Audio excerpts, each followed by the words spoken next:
ব্যাপারে কিছু বলতে চাই। 1820 সালে 26 সেপ্টেম্বর মেদিনীপুর জেলায় বীরসিংহ গ্রামে একটি দরিদ্র মেদিনীপুরের বীরসিংহ গ্রাম জন্মালো এক সিংহ শিশু। ঈশ্বরচন্দ্র বন্দ্যোপাধ্যায় ছিল যে তার নাম। উৎসব মানে আনন্দ, আনন্দ দানের মাধ্যমে খেলার ছলে শেখার যে পদ্ধতি তাকে পঠন উৎসব বলে। কি করিয়া খেপে না পাই পথ হারিয়ে কোন বনেতে, কোন মাঠে যে ছুটে বেড়ায় সকল ছেলে দুটি। তাদের ছোট নদী চলে বাঁকে বাঁকে, বৈশাখ মাসে ধান হাঁটু জল থাকে।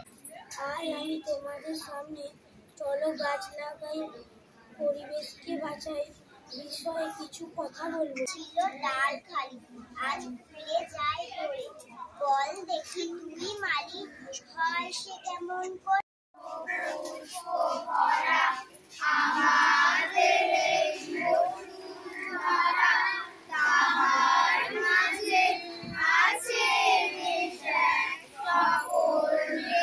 নমস্কার, আমার নাম মেঘনা নাইয়া। আমি শিক্ষাপীঠ বিদ্যালয় ৪র্থ শ্রেণীতে পড়ি। আজ আমি তোমাদের প্লাস্টিক দূষণ নিয়ে কিছু কথা বলবো। ভোরে দেখি উঠে বৃষ্টির বাদল যাচ্ছে ছুটে, রোদ উঠেছে ঝিমে নিয়ে মাছের ডালে ডালে। হিমের পরশ লেগেছে হাওয়ার পরে, সকাল বেলায় ঘাসের আগায় পিঁপড়ে রেখা ধরে। ছুটে আয় পুজোর গন্ধ এসেছে, ও হায়রে ছুটে আয় পুজোর গন্ধ এসেছে। ভরসা করে যাবো যাবো শীত এখনো দূর, এরই মধ্যে মিটে কিন্তু হয়েছে রোদ। মেঘগুলি সব দূর আকাশে, পারছে না ঠিক দেখতে, ঝরবে নাকি যাবে উড়ে অন্য কোথাও।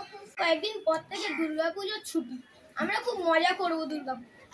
আমি এই দুর্গাপুজো সম্পর্কে কিছু বলতে চাই। দুর্গাপুজো বাঙালির শ্রেষ্ঠ পুজো, সেটা আমরা সবাই জানি। সম্প্রতি ইউনেস্কো দ্বারা হেরিটেজ উৎসবের তকমা পেল দুর্গাপুজো। বাঙালিদের কাছে এটা খুব গর্বের ব্যাপার।